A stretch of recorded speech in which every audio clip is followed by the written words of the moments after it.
Huh. Because of you, I can never see Sonic and not hear Sanic the Hodgepog in my head, Raffle. Sanic the Hodgepog. Rolling at the speed of fast.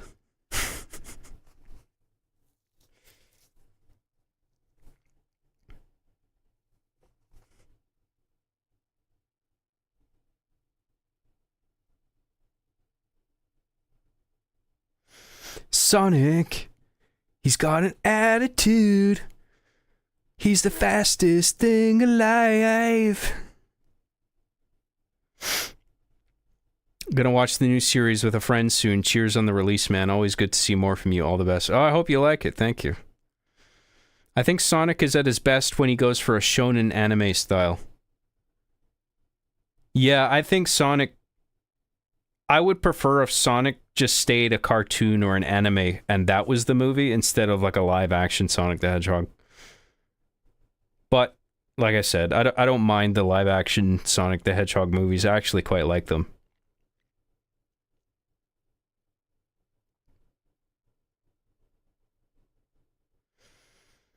Speaking of Sonic, did you watch Knuckles? Yeah, I watched the first 3 episodes of it so far.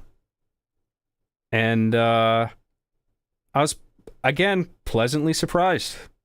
Like, I found myself giggling a lot, or at the very least smiling through all the episodes. The humor is a bit tame and a little bit... I don't know what the word is. I'm not really keen on the characters being merged with the human world, but I get it. Like, if you're going to do a live-action show, I guess this would be how you do it. But I do find their writing quite amusing in the movie and Knuckles the series. And but I got to finish that show off because I was quite enjoying it and all the little references and stuff, you know.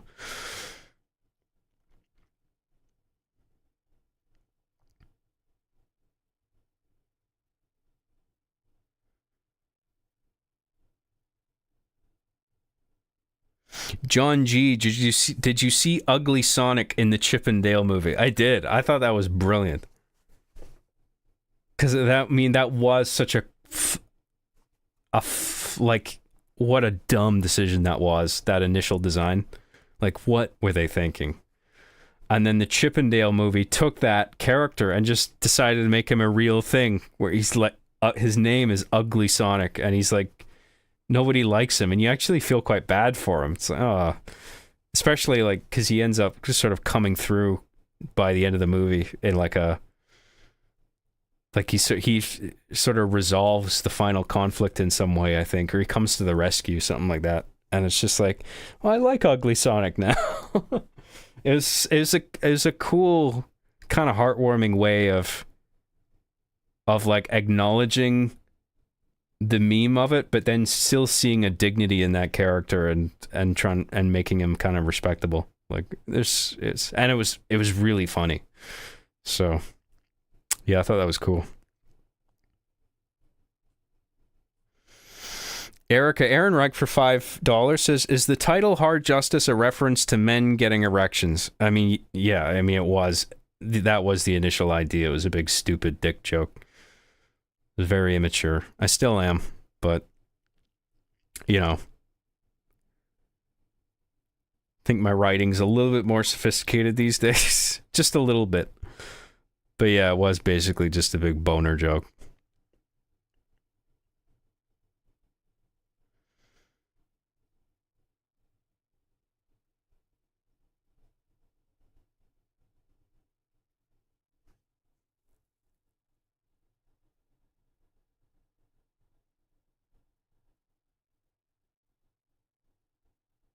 Now play the one from Angry Face. Oh, I don't know if I don't think I put that on an album. I don't know if I have it. I don't even know if I have it saved. Sorry. If I do, I don't know where I put it. You mean Ironica, not Metallica, right, John? I see what you did there.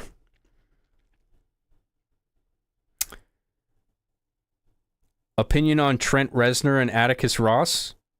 Oh, they're great, man. I mean, what was the band? Nine Inch Nails? That's where they started, right? Or that was like their first musical endeavor.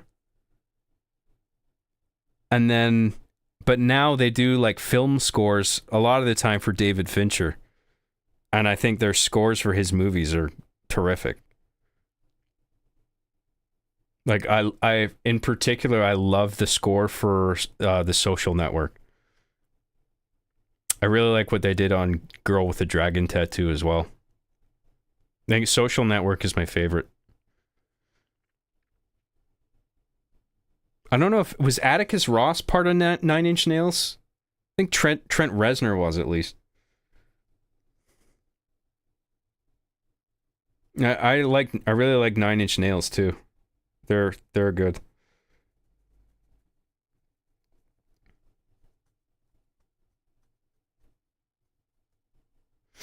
I heard Nintendo is planning to make the Legend of Zelda movie. What do you think they should do, animated or live action?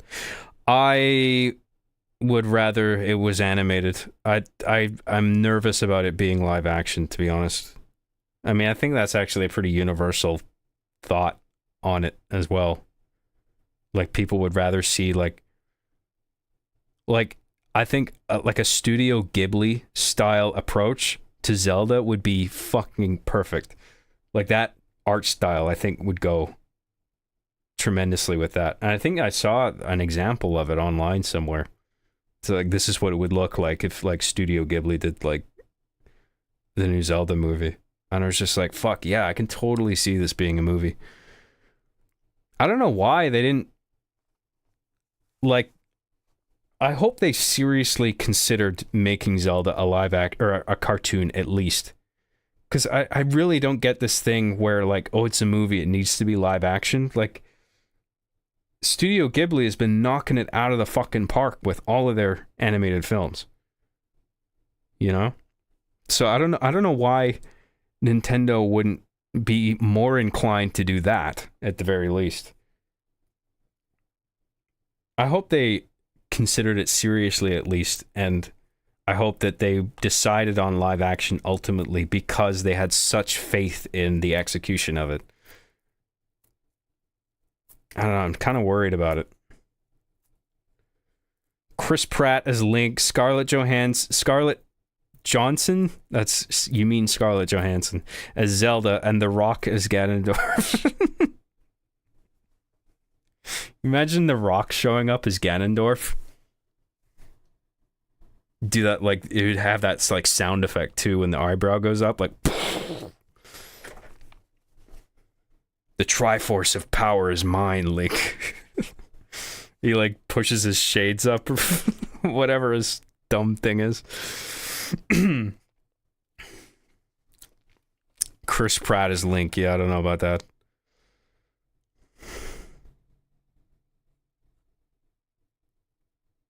I wouldn't be surprised if they got Anya Taylor-Joy to do Zelda. Particularly considering that she also did Peach in the Mario. I feel like Anya has the right look for that. But I don't know, it could be anybody, I guess. I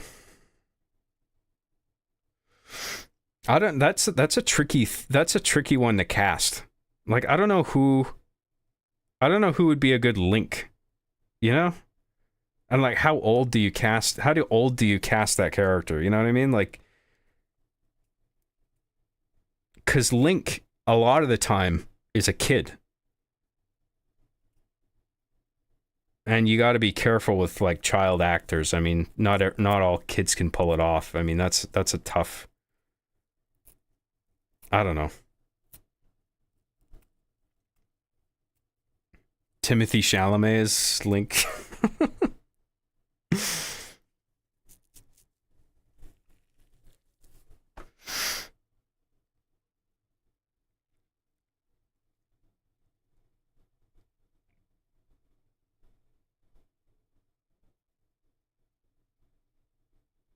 He even has a beer belly. Are you talking about me or Sonic the Hedgehog? How much of what you write never sees the light of day? I have 50,000 words written for a novel I just completely scrapped, and so many songs I've written but haven't made. I don't write a lot of stuff that never sees the light of day. Like, I do a lot of rewrites. I don't know if that's... I wouldn't say that's the same thing, you know?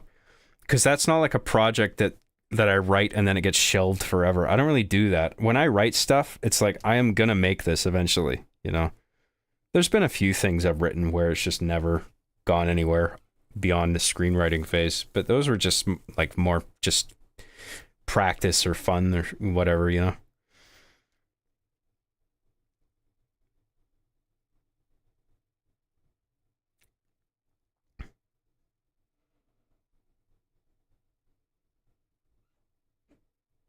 Job, is this new Hard Justice show going to be big and long? Yes, the first episode of Hard Justice is very long and hard and veiny.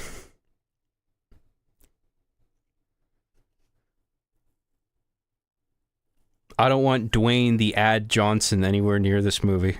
Well, people are getting fed up with him now, aren't they? Isn't he losing like a buttload of followers all of a sudden? I don't know why. I don't know what he did to piss people off in particular.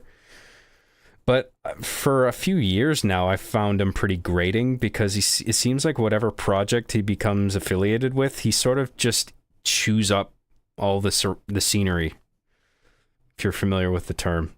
It's just like it all just sort of becomes about him all of a sudden.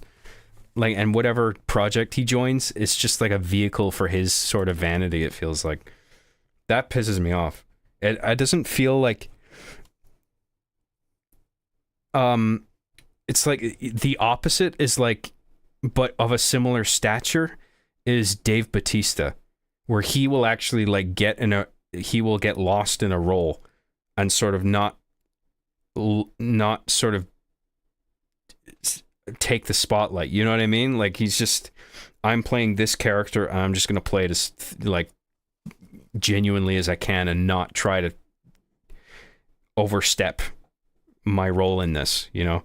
Whereas The Rock is just like, it's all about me, you guys, you know? That's the vibe that I get off him.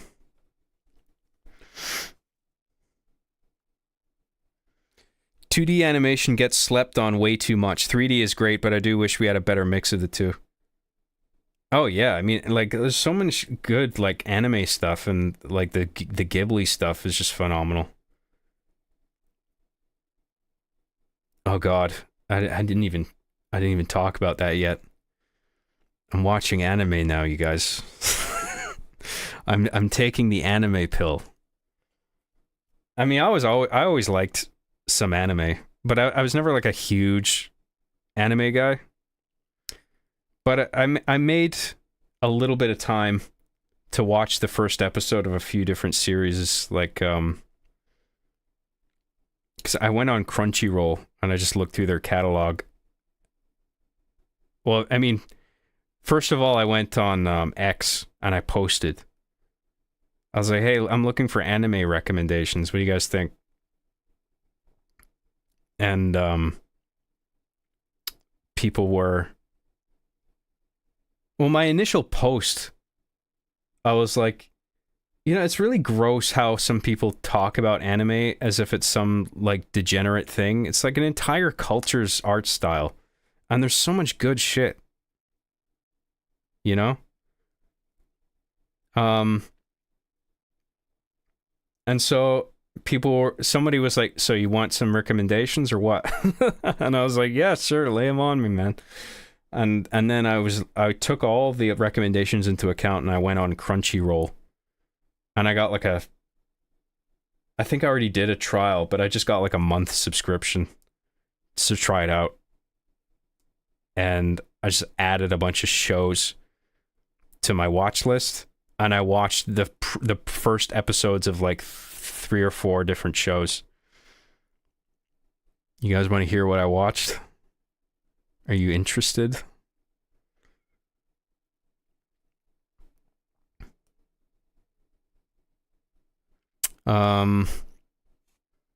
Danny Trejo is Link. Yeah, no, let's actually fuck it. Yeah, let's do it. Sure.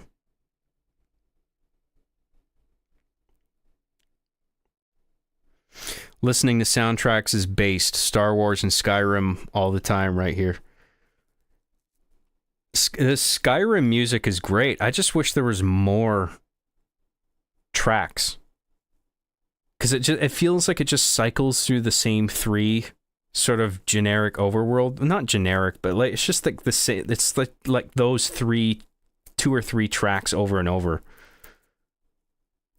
I wish there was a little bit more variance in the tracks, but it is a great score.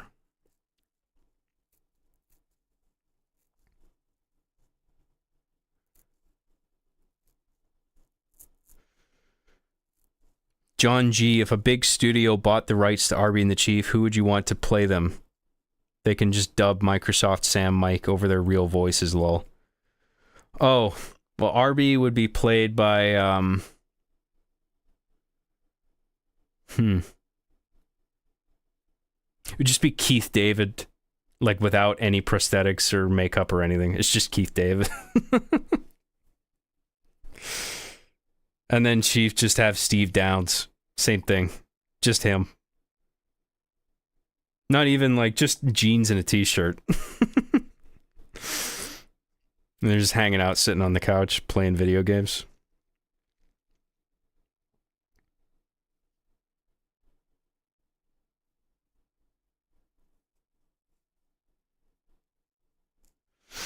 Dude also has a massive ego, The Rock. His contract states he can't lose any fights in a movie. Yeah, I mean, I don't know if that's true, but I believe that some actors are divas like that, and like that's fucking ridiculous if that's the case.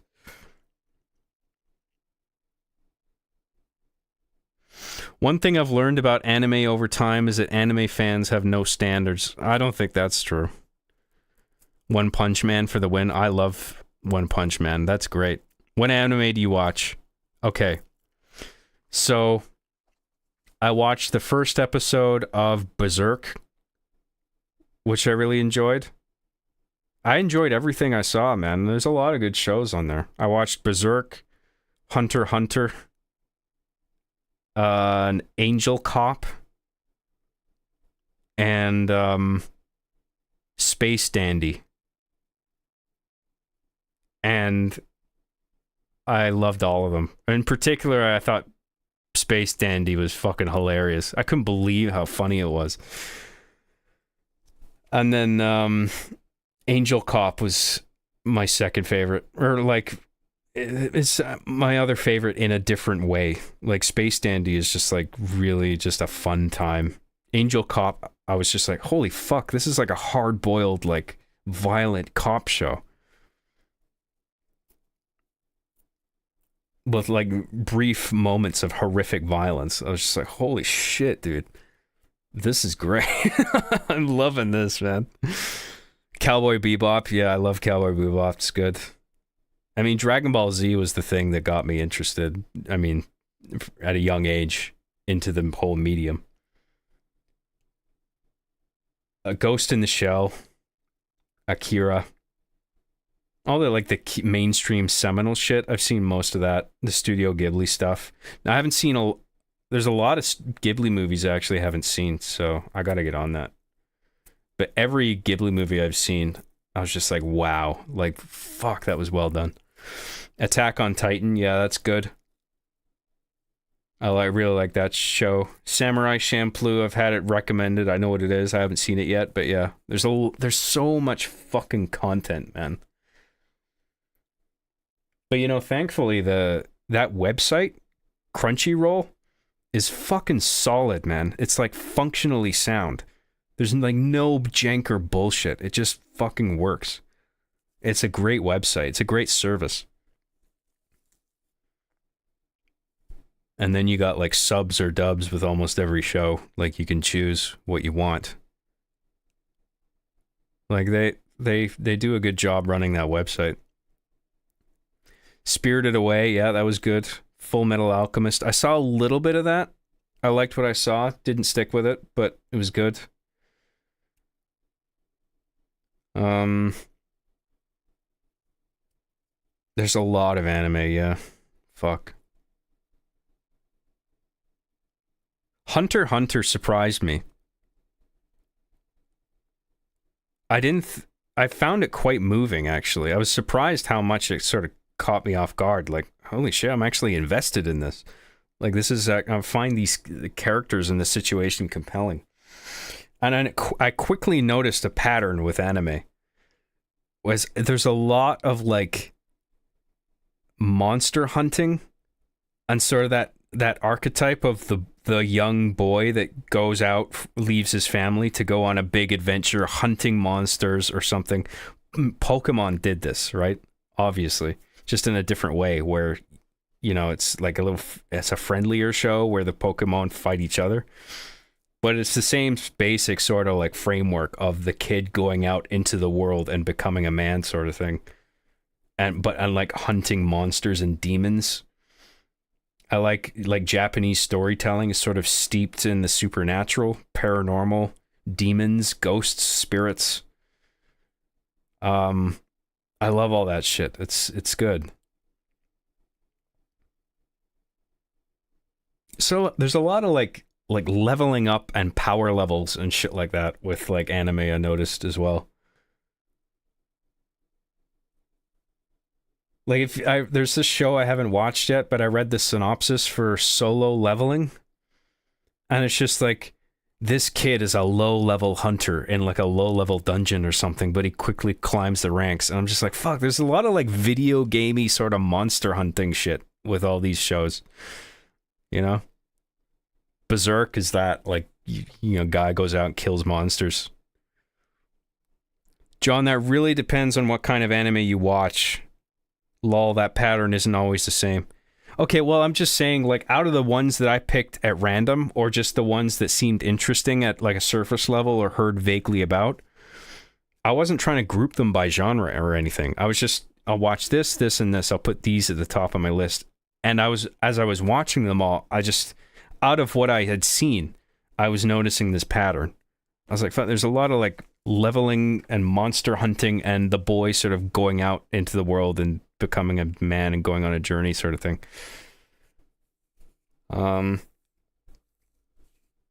Yeah, it's a classic archetype. I mean, it's not surprising. It just,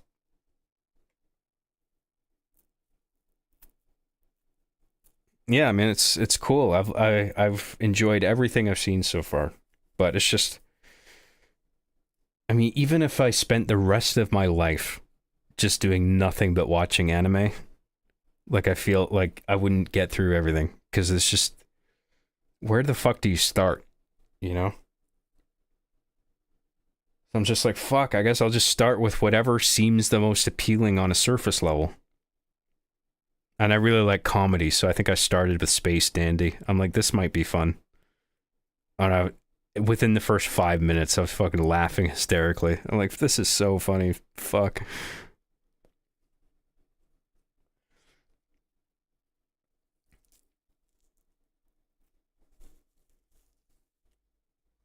So I think it's like a satire, because like I think in Japan they have this sort of weird fascination with American rock stars.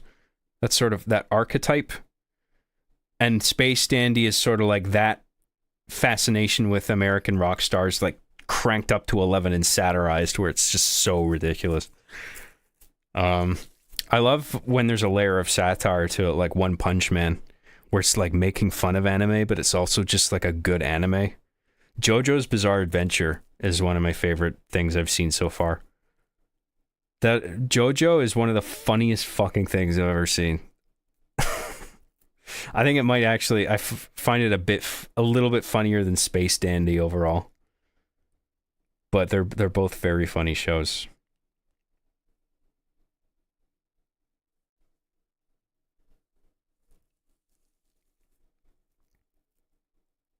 This anime, I feel like there's a lot of weird reactions to anime when you bring it up. Because people are either like, oh shit, you watch anime, and they're like obsessive, or it's just like, oh my god, here we go, fucking anime. You know? where like they're not even necessarily against it, but it's just like this is a whole rabbit hole, dude. Like you, uh, I really like the medium, the art style broadly, like across all the different shows. Just that region's way of. It's a very effective style of animation. Like not only is it elegant, but it's also like economical, and it's like sparing use of like doing the minimum work to sort of achieve the sense of motion and busyness, like through sound design or whatever, and other stuff like that. The way you sort of frame shots, like background plates, and then sort of the way you draw certain characters all of a sudden in a sort of chibi style, where in order to like emphasize a certain emotion in a way that American animation isn't nearly as good at most of the time. Like it's very elegant and efficient and emotionally impactful, I think is how I described it on X. It's really cool. I would like to spend some more time watching it.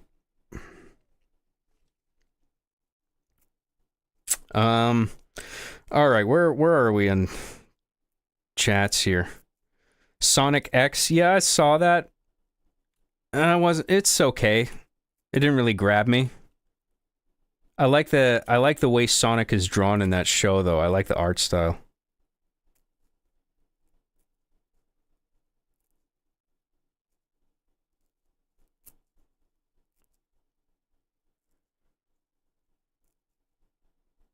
Berserk. Yeah, I watched Berserk. That was good. I really like the sound design in Berserk. There's like all this really loud clanging of swords. It's like they take all the sound effects and they amplify them to the point where they're oversaturated, but then they lower the gain down so it's like mixed properly, but it sounds fucking loud, like still. Like when swords hit each other, it's like in a way where it like overpowers the speakers almost. It's pretty cool.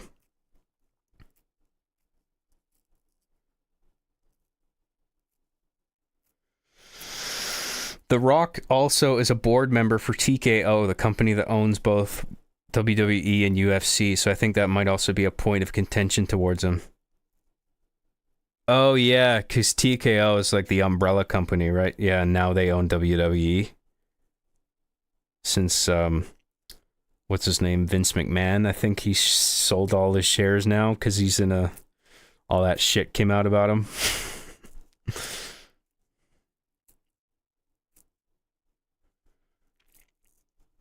Steve Downs would have an Xbox shirt with like cargo shorts while Keith David's all proper with a turtleneck. That's good. That's funny. I like that.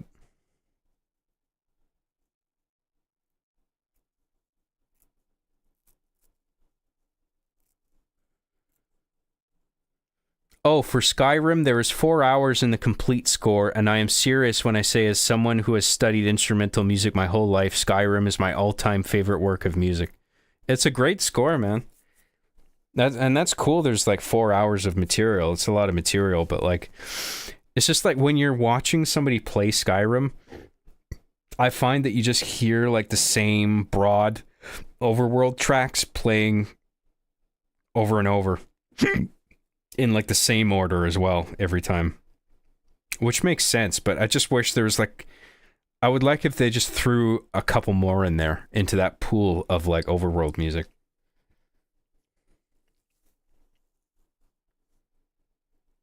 And maybe some alternate battle music as well instead of the same one every time. Da da da da da da da da da da. Like, so after you hear that for the fucking 500th time, I don't know. I don't think I'm being fair to it. Whatever.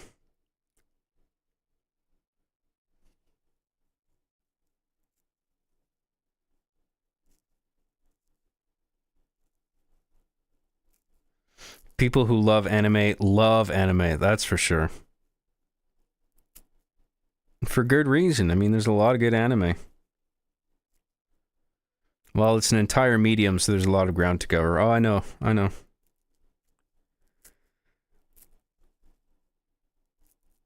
Gotta go faster. Yeah, I wasn't a fan of that Sonic X theme, personally. You're going to love the 2016 Berserk, John. Haha. Oh, yeah, because there's a 90s one and like a new one, I guess. I don't know which one I watched. The animation of the one I watched looked pretty modern. So I think it must have been the 2016 one.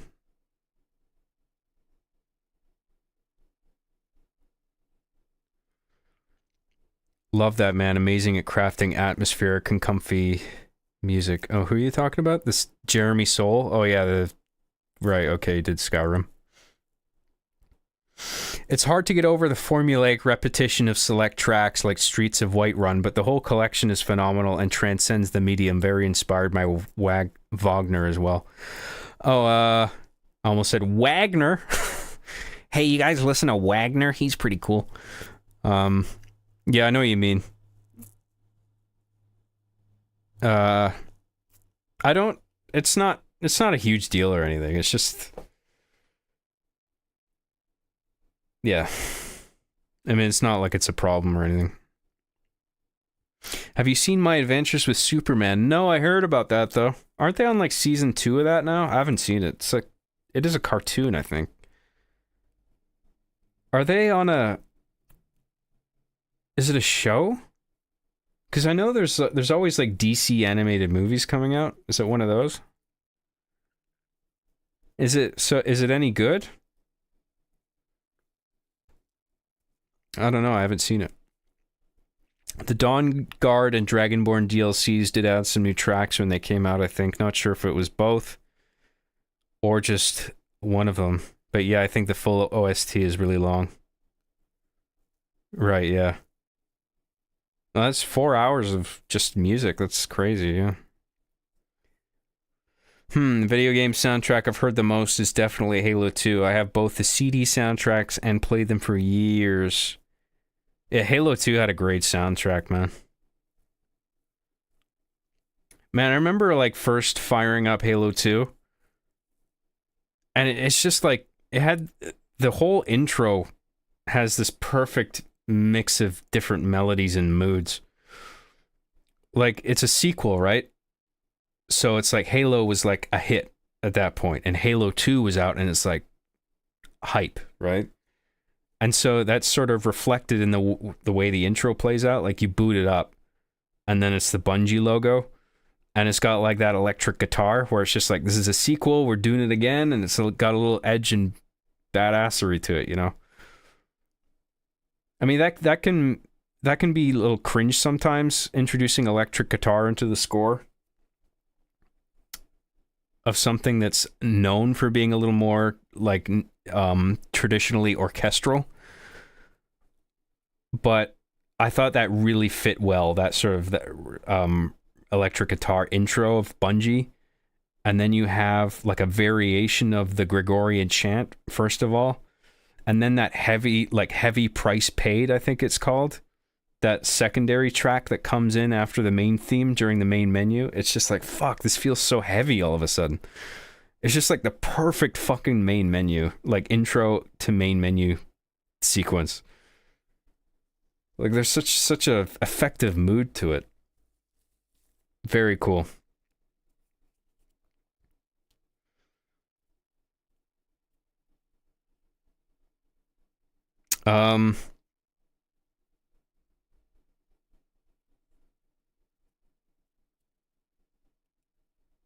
You have to watch Your Name anime movie.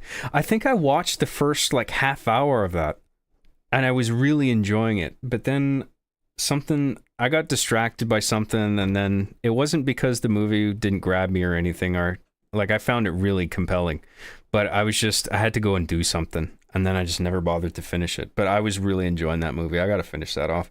There's so much fucking shit to watch, man.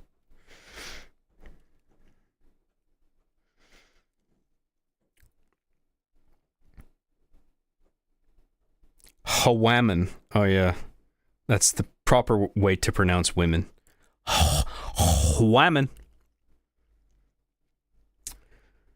Um, Super Metroid and Metroid Prime, 10 out of 10 OSTs for me.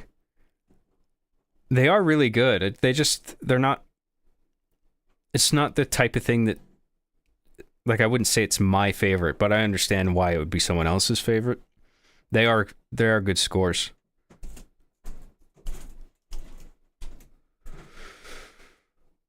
Halo music is phenomenal. I don't know the name, but that one that starts out with a few piano notes, then crescendos into violins and shit is so great. It's like the main Halo song.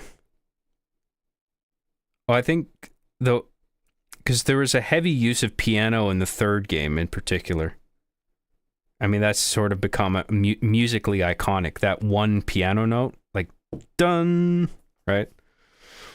Like, it starts off like that. I think that was the Halo 3 that did that. I think. Wow, my comments are actually being read. Gets all teary-eyed. I'm so grateful for such an opportunity, kind sir. Dude, I mean, thanks for... I mean, no need to get teary-eyed. It's just you're contributing stuff, and I'm happy to just read out these talking points, you know? Halo 2 just flows so well. It just feels so right every time. Yeah, it was very well conceived and thought out. Halo 2 was really well done. OG Halo menu is iconic and good meme material. Yeah, it was the first game. It was a great main menu. Yeah. Peril is my all-time favorite track. When the cellos roll in, my soul shakes. I'm not that good with instruments, like instrument names. So when you say cello, like, I'm having a hard time sort of hearing it in my head. But if I heard what you were talking about, I'd probably agree. Or that it was good, at least. I mean, the whole thing is good. I mean, Marty O'Donnell is really talented. Like, the Halo soundtrack is one of the best. It's one of the most iconic pieces of audio I've heard for a thing, you know? Like, that Halo theme, like, nobody's ever going to forget that. And you hear it and you know exactly what it is every time. You know, there's no confusion. It's very memorable, you know? They made Halo 2 in such a short time, too. Really impressive. Yeah, I mean, that would definitely explain the abrupt ending, but I can't remember the time frame. But, yeah, I guess they did a pretty good job. It's getting late today. It was really fun. Really like the Hard Justice reboot premiere and can't wait to see more. See you all around. Thank you. I really appreciate that, and I'm glad you enjoyed it. Oh, fuck, I'm reminded again that my episode's out there now and people are commenting, and I hope people are nice. I hope people liked it. I don't want to even I don't even want to look at it tonight. I'm just let it sit for a while. Hopefully people like it. Just tuning in. Looks like I missed the bulk of the stream, sadly. Just wanted to chime in and say I love the episode. Several really cool shots, and I like the parallels and the training montages. Oh, thank you. Yeah, that was the idea. Is there a game series that makes a better atmosphere than the first 4 Halo games? I think there's plenty of games with good atmosphere, yeah. I mean, Majora's Mask immediately comes to mind. This is probably the most emotional video game I've ever played.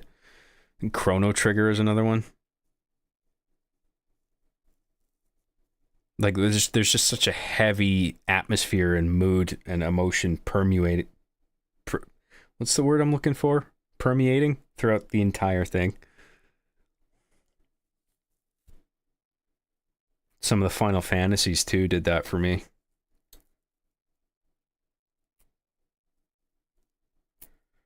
We should have gotten the original Halo 2 ending. Halo 3 story was terrible. Halo 2 ended on a cliffhanger, though. Can you really call that an ending?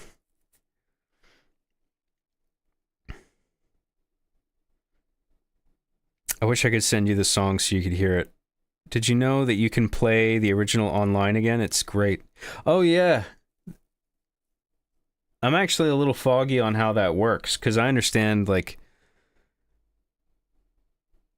Because I'm wondering if, like, you boot the game up on original hardware, or if it can be like an Xbox 360 emulation of Halo 2. And I don't know how you connect the Xbox Live sort of menu navigation to a third-party server thing.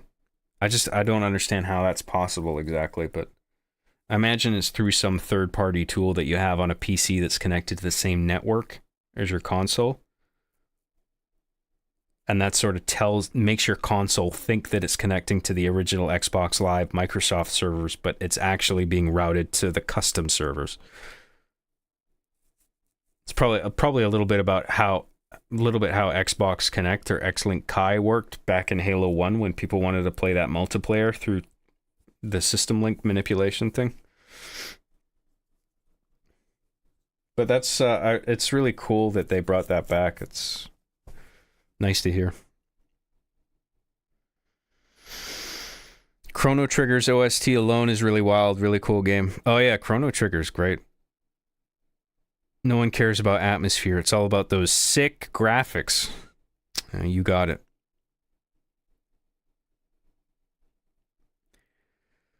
I'm pretty busy with family stuff at the moment, but had enough time to watch the first 15 minutes of Hard Justice, and I needed to tell you it is superb. Oh man, that's wonderful to hear. Thank you. I love your work, John. You're amazing. That's a relief that you liked it. I hope the reception on YouTube so far is generally at least positive. I haven't even looked at it yet. I don't really want to right now. I don't think I can handle it. I just want to fucking relax after this. Have you played the new God of War games yet? I'm near the end of the first one. You know what I mean? Like the new, I don't know the year it came out, 2018. Like this sort of new God of War. I've almost beaten that. I'm like right near the end of it, I think. I just got distracted again like I do many times. And then I haven't played Ragnarok or the Valhalla DLC or any of that. But I've heard that it's like terrific. So I get another thing that I got to do, that I got to play.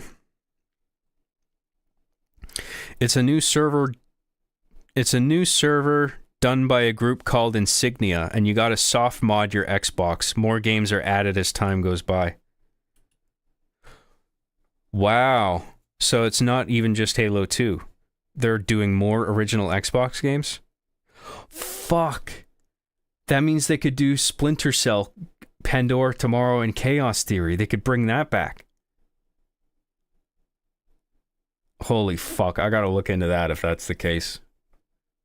I would love to play OG Pandora Tomorrow and Chaos Theory multiplayer again. That was dope. That's seriously one of my favorite multiplayer experiences ever. Is Pandora Tomorrow and Chaos Theory.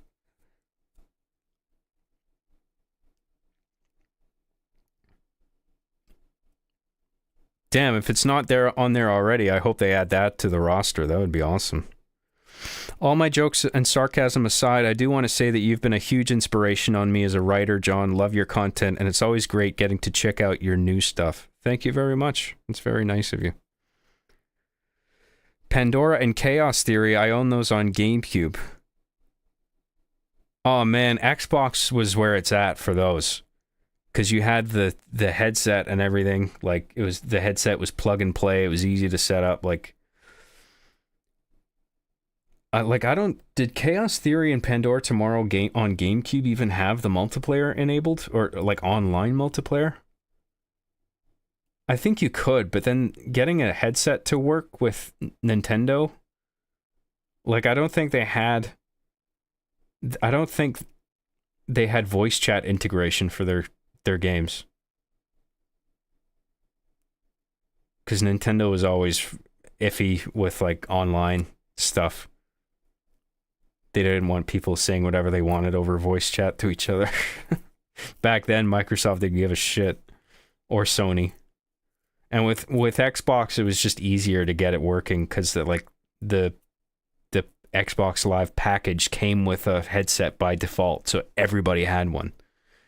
With PlayStation and Nintendo, it's like I don't even think it was possible on GameCube, maybe. But with Nintendo, you had to get like a special, like some third-party headset, or some games would come with one. I think SOCOM US Navy SEALs, the first one, came with a headset bundled with it. I had that. GameCube couldn't do online, as far as I know. Chaos Theory may have had a co-op mode.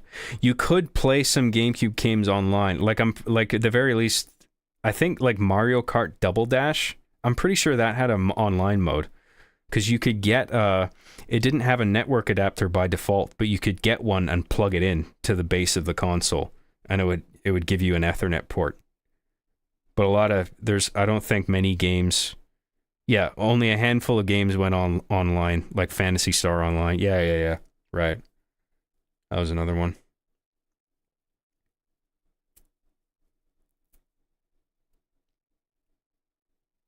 I wish they still didn't give a shit. Yeah, tell me about it. Fucking hell. Everything's all fucking crazy now with all of that, you know? And gamers are toxic and all that shit.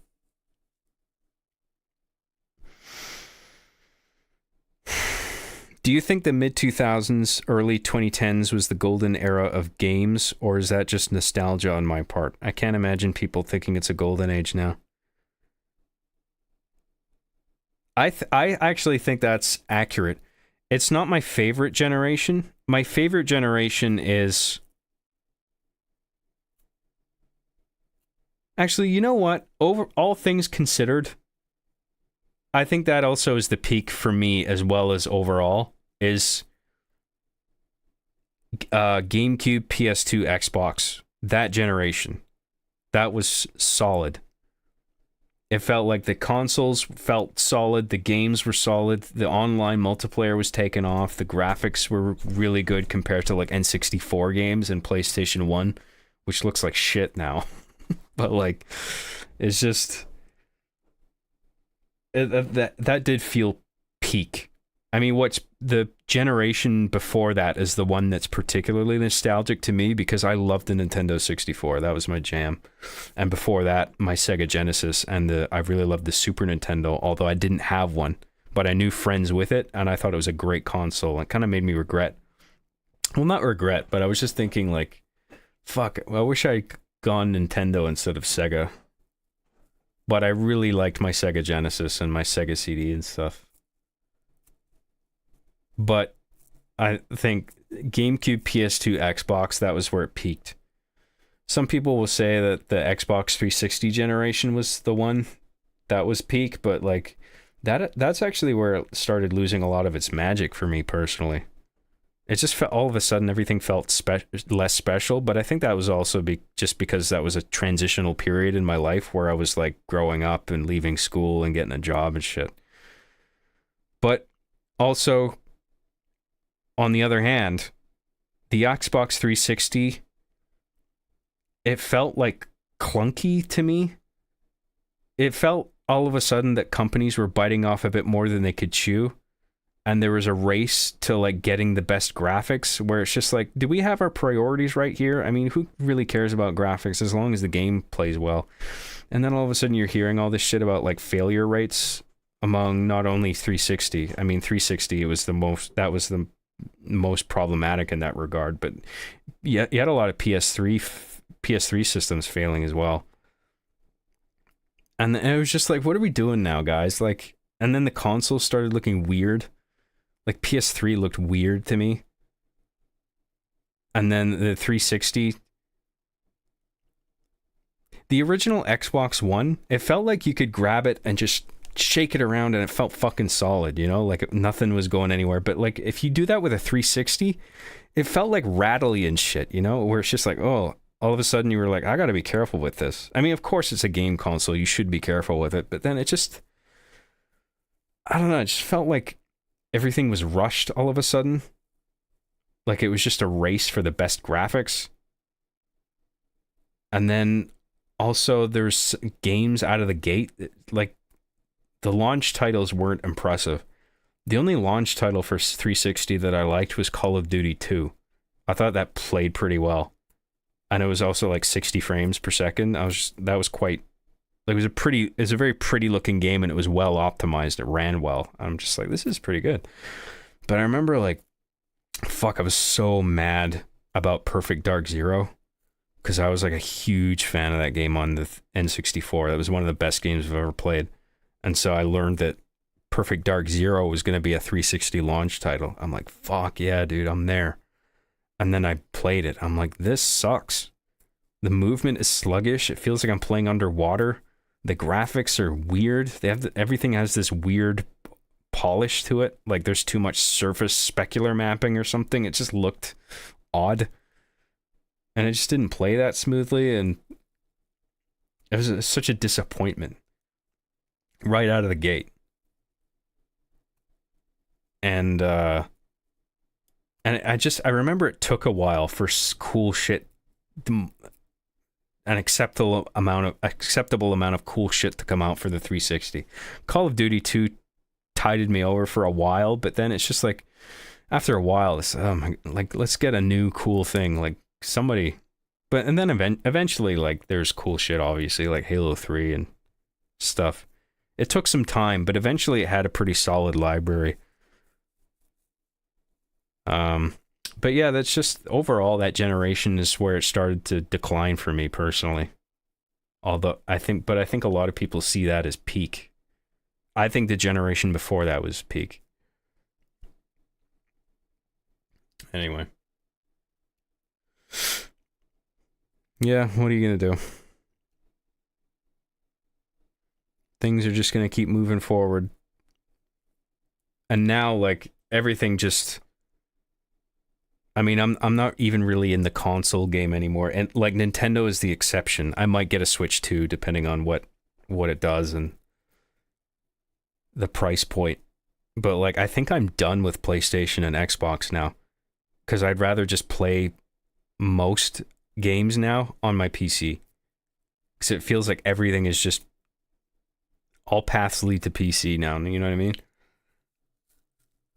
I mean, a lot of games are being ported to PC anyway, and I got the graphics card and processor for it to run it at high fidelity. So it's just like, fuck it, I'll just play it on PC, you know.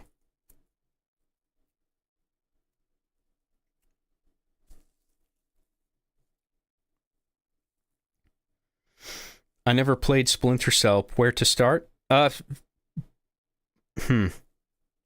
if you want to play the multiplayer, I mean, it started with Pandora Tomorrow, but Chaos Theory just like perfected it. It's just like polished the multiplayer that was already there and just added more features. And it's just like, if you want to play multiplayer, if you can find a way, like a service that gives you access to like play servers, do Chaos Theory. But if you just want to play the campaigns, start from the first one, man. The first Splinter Cell game is solid.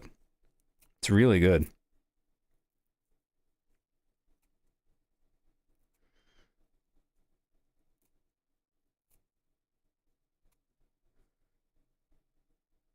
Double Dash had an online leaderboard. That's it. Oh, really? Did it not even have an actual multiplayer mode? It's surprising. I think those years for gaming were the best, when the internet had more of a place in gaming towards the end of Xbox 360, PS3, and Wii Gen. That's when things started to go downhill. Yeah. I mean, I like the Wii, but I have to admit, that was a little, when that came out, it was like, what are we doing? What's that? You know? But then you actually have it in your hand. I mean, I was excited for the Wii. I remember lining up for it on launch. But I was of half a mind thinking, like, what even is this? Is this gonna work with it's like holding a TV remote. Are we sure this is the right way to do this? It feels like we're stepping backwards in terms of like controller ergonomics and access to functions through all your fingertips. But the Wii was a pleasant surprise. Some of the best shit I've played is on Wii. Like the Resident Evil 4 Wii edition is fucking incredible. I can't believe how well it plays. I mean, I guess it figures, like, just having that infrared pointer, but like, I was still like surprised how well it played, how much fun it was. And then you had like Wii Sports and shit. That was great. And there wasn't much else for the Wii for me. Like some of the Zeldas, like Twilight Princess was cool. Skyward Sword I liked. I have some problems with Skyward Sword, but overall I like it.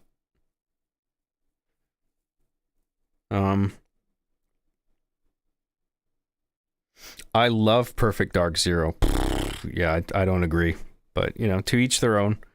I can see how people liked some things about it, I guess, but it just compared to Perfect Dark 64, it was just, it didn't come anywhere close to as good as that game was. And that was on like previous gen hardware, you know what I mean? Like what Perfect Dark 64 did with that hardware is insane. I mean, it did use the expansion pack, the what is it, the 64 double D like memory pack. You need that to like get the most out of it, but even then, like all that did was increase the RAM by 4 megabytes. Like that's nothing now. It's amazing what some of those N64 games did with that hardware.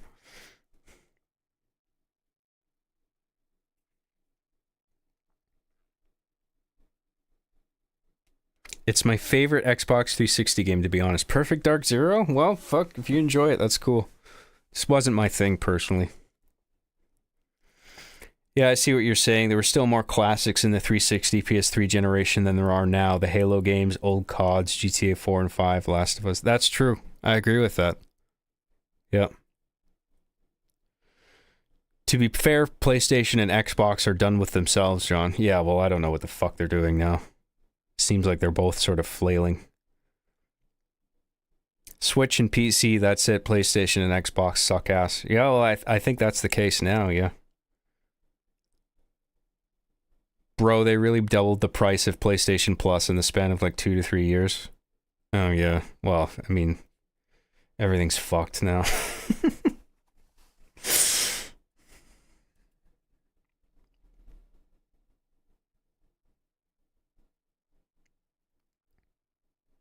I didn't buy into the Xbox One when I learned Halo 5 was dropping split screen. Got into the PC around then, and honestly, it hasn't felt like I've missed anything. The Switch is a ton of fun, though. Yeah, the dropping of split screen is just fucking annoying. Like, what? I hate this movement towards separating everybody on their own individual unit. Like, couch co-op isn't a thing anymore. Or, like, this idea that it shouldn't be. Alright, King Laffy, fuck off, dude. Come on. Do I really have to, like, mute you or whatever?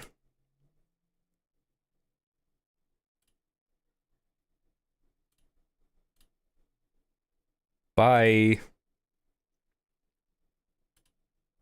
I'm fucking fed up with that shit, man.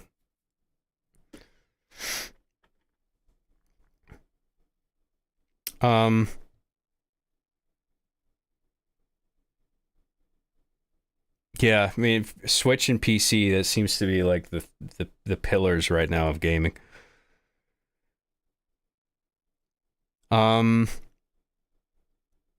You ever play Animal Well? I hear it's Halo 2 meets Halo 3. Oh yeah, isn't that that's like the first big mode game, right? That's Donkey's company. Animal Well looked really interesting. I don't really know. I don't have a sense of what it plays like. But or I don't really understand like the mechanics of it, but from what I saw, it looked really intriguing, so I would like to try that. I hear it's Halo 2 meets Halo 3. I mean, it looked nothing like Halo to me, but whatever. Like, it's just not worth it to get consoles now. Like, hell, you can run Switch games on a Steam Deck, which is just a portable PC that isn't a laptop, and it runs them better than the actual thing. That's true, yeah. I have a Steam Deck now, and I love it so much. Yes, I have a Steam Deck as well. I love it. It's one of the best things I ever bought. I barely touch it now, but only because I don't have time. I haven't had time the past couple months. But I love having my Steam Deck there if I ever want to just play something on the couch or whatever. It's one of the best things I ever bought. God damn, John's still on. I know, it's embarrassing. You're still here? Wow. Don't you have anything better to do?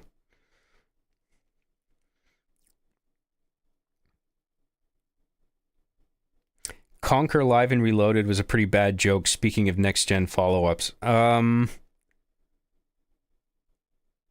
wasn't that bad, was it? I just remember thinking, like, I already played this on N64, and it had more of a cartoonish charm on the older hardware, so I feel like I didn't need to play this new one. I think I might have, like, played it for 10 minutes. I'm like, this plays fine, but it's just... I feel like I've done this already on the 64, you know?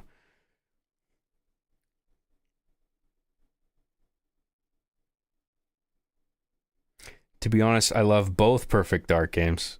Oh, that's cool. That's cool that you played the original. The Perfect Dark on the N64 is one of the best shooting games I've ever played, for sure. I worked at a used game store for years, and it was so hard to find people stuff that had couch co-op or split screen. Oh, I know, and it's fucking ridiculous, man. Like, good luck doing that today. So I'm just looking for a game to just sit down and play. I mean, Nintendo at least still take that seriously. Playing next to your friends on the couch. It feels like the other companies don't give a fuck about that. They would rather just everybody was in their own little pod with their own controller and their own console and their own TV.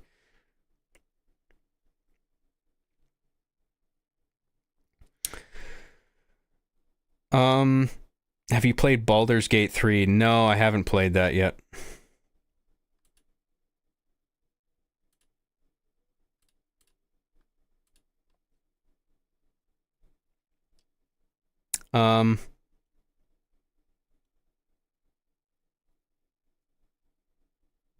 Thoughts on Helldivers? Yeah, Helldivers is I didn't play the first one.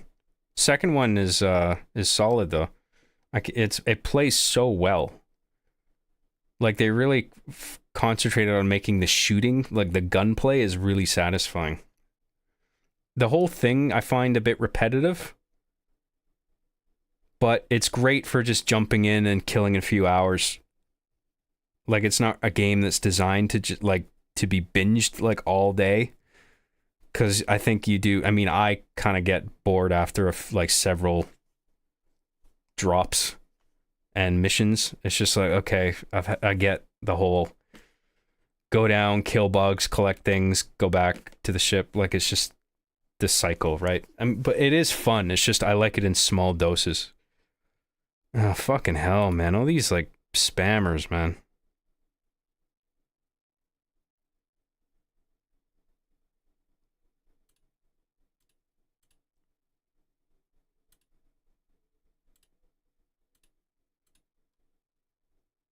Sorry about that, guys.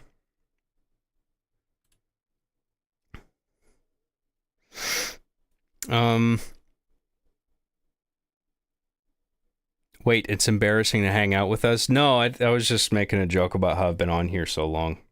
I'm quite happy to just talk about video games. This is cool. It's nice to just chill like this after all the hard justice work, you know? People are rowdy because it's late and people are tired and shit. I get it. It's not like I don't get it, but it's just I don't have any patience for it anymore.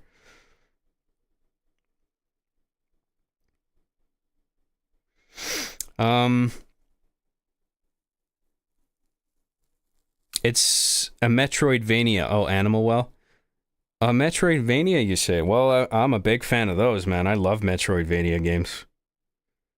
Castlevania Aria of Sorrow is one of my all-time favorite video games.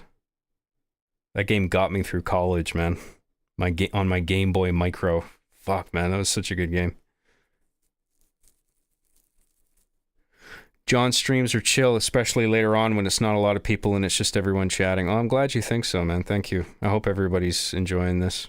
I've had a lot of fun doing this. I mean, I know it's been hours. I've been on here for hours, but it's actually it's kind of therapeutic just chilling for a bit.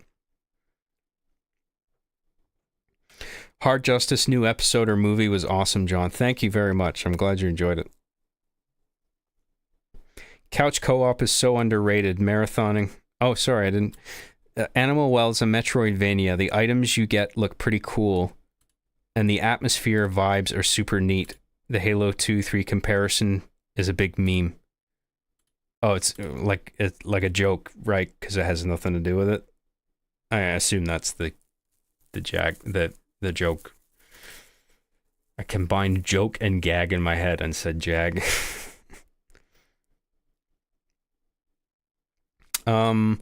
That's cool, man. I love Metroidvania. So, well, you know that. I know it's like a genre.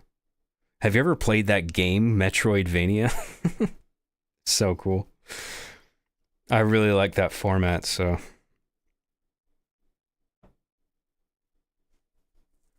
Couch co-op is so underrated. Marathoning Halo 3 with friends has always been such a great time for me. Oh yeah, absolutely.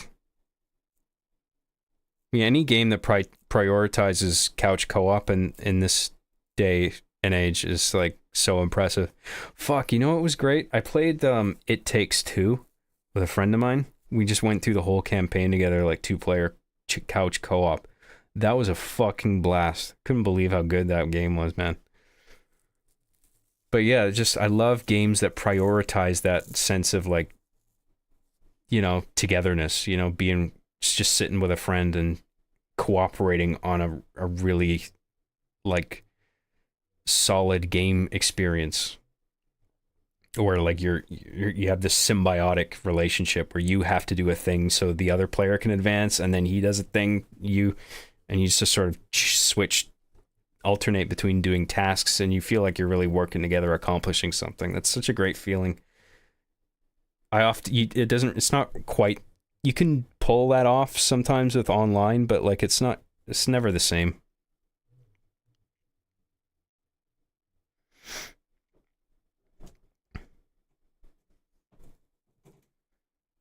John hates us. He's sick of his audience not properly understanding his genius / postmodernism. I didn't understand postmodernism. That's the whole joke there. I was the idiot. If you could play one game for the rest of your life, what would it be? It would probably be one of the Castlevania games, honestly. Aria of Sorrow, I think. I mean, I'm inclined to say Symphony of the Night, but I don't know. It's just, there are parts of Symphony of the Night that are really fucking difficult. Aria of Sorrow felt like it had an ideal difficulty level for me anyway. Yeah.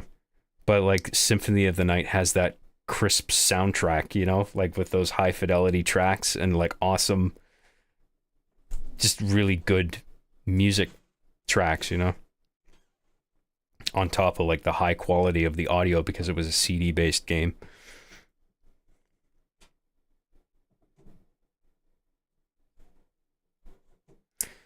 I wish they still made old consoles just in limited capacity. If they don't sell a lot, I'd love to buy a new GameCube or original Xbox. Yeah, well, I mean, you'd be paying collector's item prices at this point, you know. If you were to get one of those today. Yeah, I'm legit just chilling, chatting a bit, and playing some games, man. You and the other viewers are always cool to hang out. I'm glad you're enjoying it.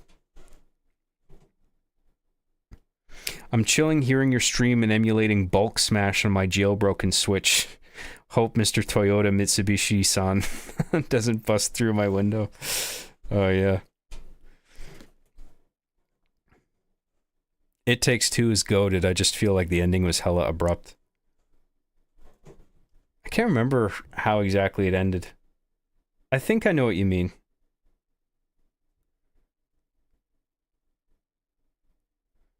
What exactly is postmodernism? Oh, well, I mean, the joke, I'm guessing you're not familiar with the meme among my audience, but I spoke about postmodernism on an old podcast of mine, and I did it without fully understanding it. But I don't think I was like I don't think I was trying to be like, this is what it is. You know what I mean? I was just kind of exploring the idea in a half-assed way, and I just sounded stupid. But what it is the idea that all interpretations are equally valid. That's basically the best way to sum up the whole thing. So there's like no objectivity, doesn't even play a role in it. It's just like, what's your interpretation? I thought it was good. What's your interpretation? I thought it was bad. Well, both of your interpretations are equally bad, so it's both good and bad, and there's no objective truth to anything. You know, that's sort of the idea, I think.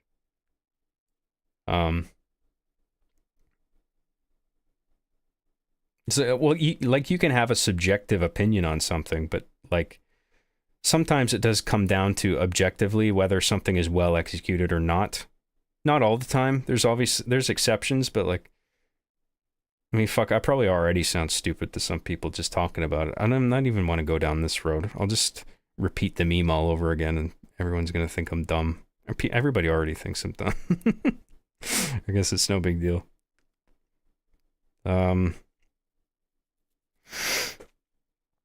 Samus Belmont from Metroidvania is my favorite Multiverses character. Samus Belmont. That's pretty good. I just don't like that if my 360 ever breaks someday, I won't be able to get another. I mean, you can find 360 isn't too old, where you can go into like retro game collector stores and find one that's like reasonably priced still. I think I should probably get a new power supply for mine because I think it's making some weird noises. I'm kind of worried. Hope it doesn't flake out on me. But if it does flake out, at least it's just the power supply that needs replacing and not the actual console itself. The console seems to be fine.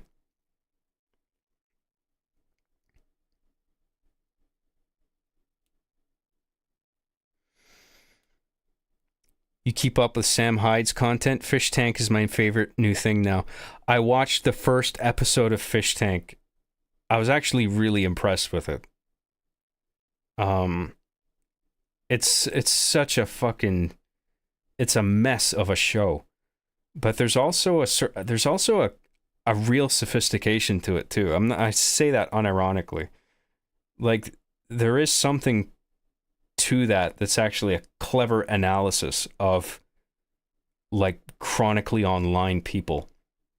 You put them in a space together and it's just like they all feel like, and just the way it's all put together, there's like a tongue-in-cheekness to the whole thing where it's just like if you look at underneath the satirical layer, it's actually a pretty sophisticated behavioral analysis of people. I was quite impressed with the show. It's another thing I gotta fucking watch, man. You gotta watch Fish Tank when it's live, though. I didn't even know it was a live show. The edited episodes are really good, but catching it live is great. I feel like watching it live, that's way too much content to absorb. I mean, imagine those live shows. I mean, that's probably like a 24-hour stream, right? I mean, how the fuck do you ingest all that like it's a TV show? You know what I mean? That feels like way too much content. The last level of It Takes Two doesn't feel like a last level. I remember my buddy and I going, oh shit, it just ends? Yeah. Now that I think about it, I think I remember having the same sort of feeling about it. I forgot how it ended. Doesn't it end with that sort of singing music kind of stage? The musical one?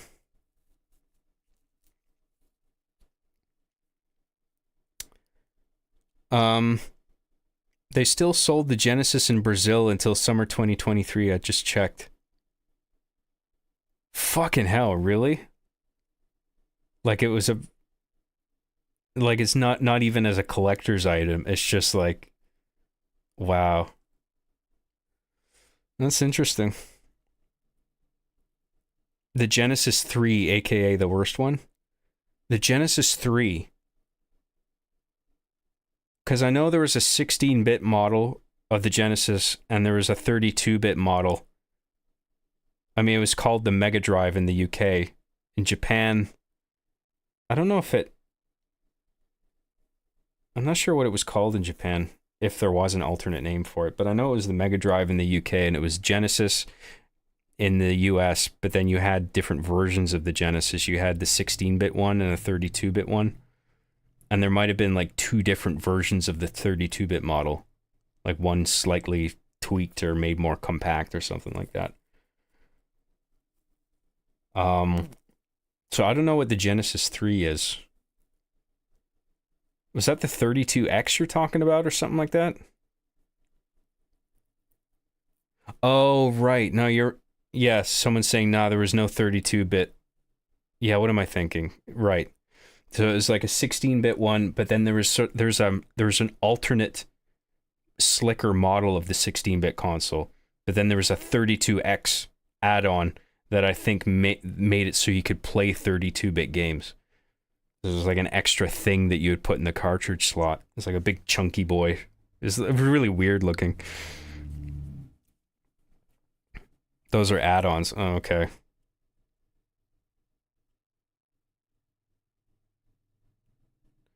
Erica Ehrenreich for $5 says, seriously, John, you should take 2 or 3 days off and do no work stuff. Just do nothing and relax and recharge. That's very kind of you to say. I appreciate that. But honestly, it's just... It kind of makes me nervous not having anything to do all day. Like... I actually get a bit anxious if I'm just spending the whole day fucking around, like especially like now. Like it just feels like fuck, I could be getting some shit done. Like I said, it's like hard to switch off, you know what I mean? But like I'm going to take it easier in the next couple weeks at least. Just cuz after all that shit with Hard Justice episode 1, I need to just like fucking sit back a little bit. So yeah, I'll make some time to play a bit of games and watch some movies and shit.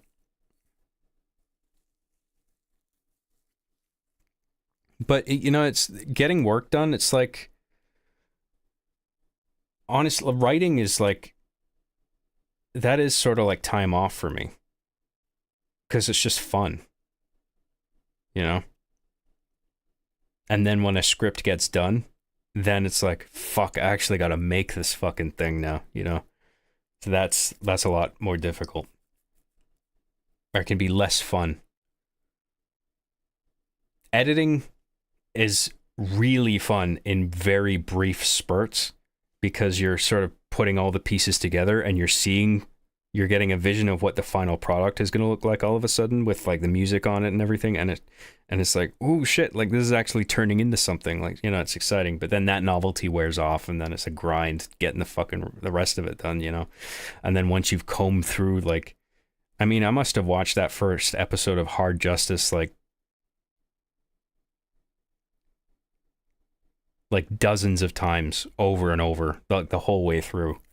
Just combing through everything, every scene over and over again. Like eventually it's just like, I'm sick of this now.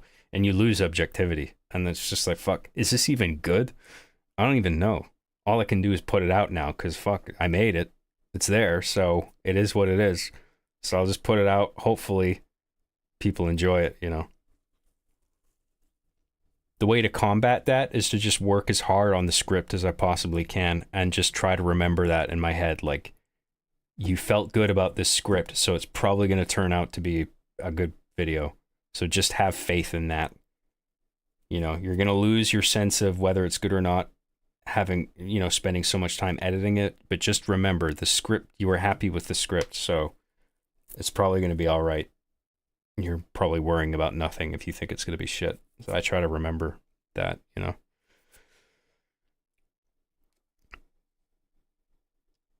Thank you very much, Erica. Been buying a lot of my Steam Deck games from GOG. It's great. So many games I wanted to try from the early 2000s. Yeah, because you can customize the Steam Deck so much that you can just run any launcher basically on it that'll run on a Linux system. But I think you have to do that through desktop mode. Or actually, I think you can configure the SteamOS interface so that the you can launch the GOG launcher as if it was like a Steam game in your Steam library. So that's cool that you, because I think I think I have some GOG games. I can't remember what though. Into the Breach, I think, is one. Anyway.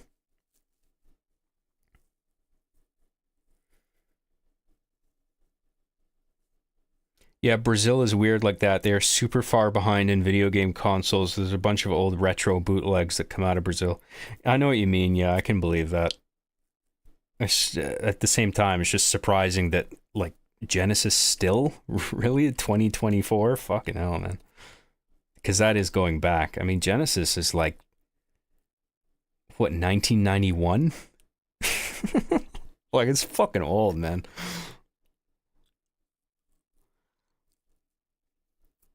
Down Reese for 10 Australian dollars. Hello from Australia. Thank you for all your years of hard work, dude. Arby and the Chief has been my happy place for years. Have a good one. Did I do that all right? I'm working on my Australian. Thank you very much, Down. I appreciate that. I hope you didn't take offense to my terrible Australian accent. That's very kind of you to leave that. Thank you. Very generous. Bro, not working is sometimes more stressful than working. It's true, man. If you get used to the grind, you know, all of a sudden when you're not doing anything, it's just like, I gotta do something. I gotta get something done. Otherwise I'll feel bad, you know? It's just really just about curbing those feelings of feeling like you're useless and not getting anything done. It just comes with age too. I'm 35 now, and it's just like, fuck, I'm gonna like half my life is like done. So it's just like, why waste any more time? I might as well be getting shit done with the time I have, you know?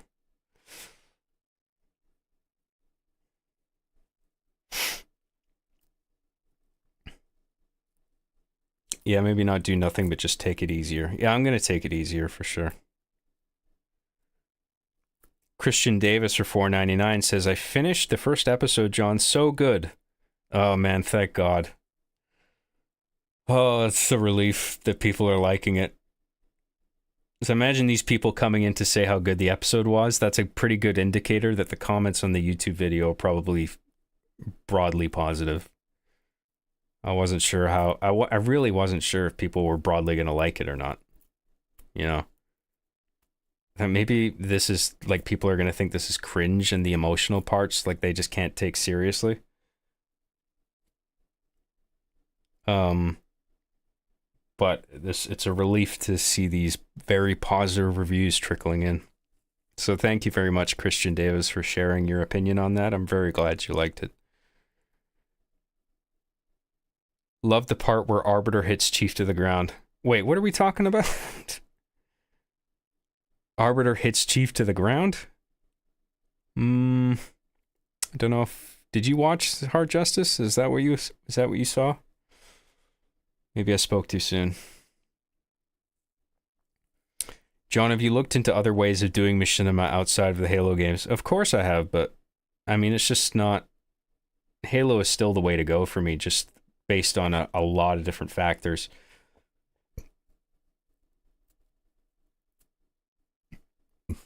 I don't want to go into... I'm too tired to go into the technicality of it all, but I made a whole video on why I use Halo Reach.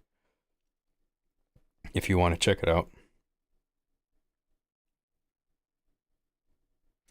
They classify video game consoles as non-essential, so it's double to triple taxed. Huh. Oh, is that like in Brazil you're talking about? It's interesting. Non-essential, so it's triple taxed.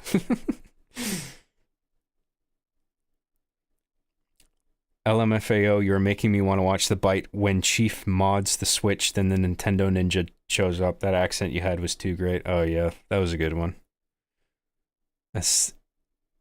Byte number 20 something. I can't remember. Master Switch, I think it's called. First episode of R being the Chief, Lamau. Oh, okay. Oh.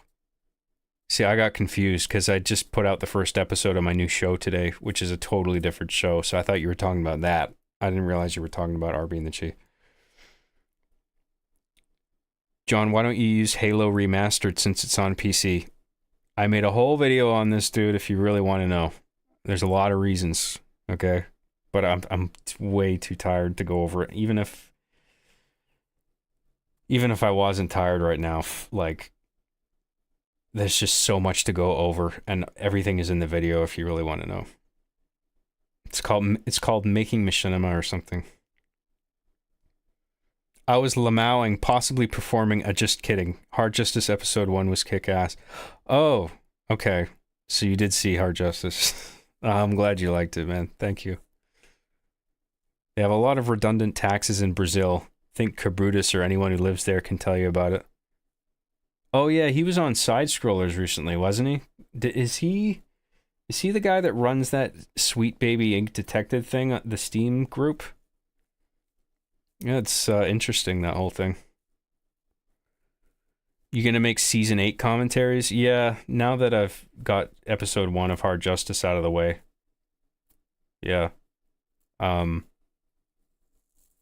I got a bit more time. I'll restart my weekly bonus content release because I want to try and get my Patreon subscriber count up if I can. I think one of the things I'm gonna work on is a call to action video just to try and boost my support on there a little bit.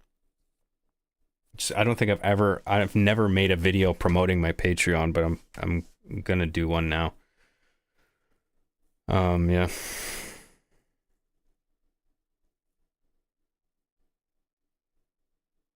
Have a Triscuit, John. Oh fuck, man! If I buy Triscuits, I'm shoveling all of those in my mouth, and then it'll be gone in like an hour. Like I can't have shit like that in the house because I just devour it. He also talked about how expensive the hobby is there and how Steam essentially made PC gaming dominant with regional pricing.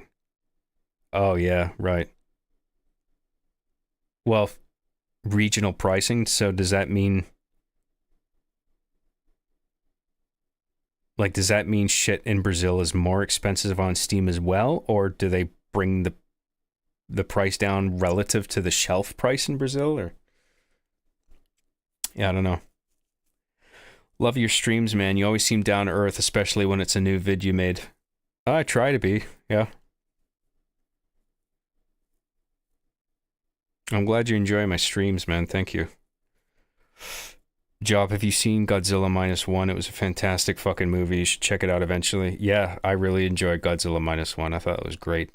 I actually like the first act of that movie better than the rest of the movie. Like when Godzilla actually shows up and starts blowing everything up. I actually enjoyed the setup character stuff more than that. I mean, that was all good too. But like, I was surprised how invested I was just in the characters alone. It was really cool. Hey, just got 20 minutes into your new video, and I must say that your directing skills, dialogues, and writing are top notch. Oh, man. More positive reviews. Yes. Glad you liked it. Thank you. Brazil is crazy. A PS5 is like $900 US. Holy shit. So people in Brazil have older consoles because they're just so much cheaper. Right, yeah. It's relative to the price in the region you live. So Steam users won't abuse prices by switching regions for cheaper games. Oh, okay. Huh. It's interesting.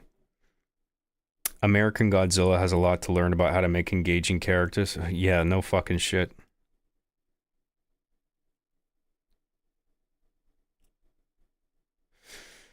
All right, guys. I'm at the end of the chat here, and I am exhausted. This stream alone has been almost just a little over 6 hours. John, you look stressed as hell. Are you doing okay? I'm not stressed. I'm actually fine. I'm just so fucking tired. And also I'm trying to be quiet because like it's getting late now and I got roommates. So I got to just chill. All right. I don't know what I'm doing tomorrow. I don't know if I'm streaming again, but I'd like to stream again soon. I don't know what. I don't know if I just do another podcast or maybe I play a video game or something, but I'll figure something out and I'll let you guys know, and hopefully you guys will tune in and enjoy that. Thank you so much for all the super chats. Thank you for tuning into the streams and watching my video, my new episode of my show. I hope you enjoyed it. I really appreciate all the support. Super chats have been fucking awesome. So much generosity today. Deeply appreciate it. And I hope you guys have a good night, and I will see you again next time, whenever that is. I must go schlep. I must go sleepy now. It's sleepy time for me, okay? All right. Peace, guys.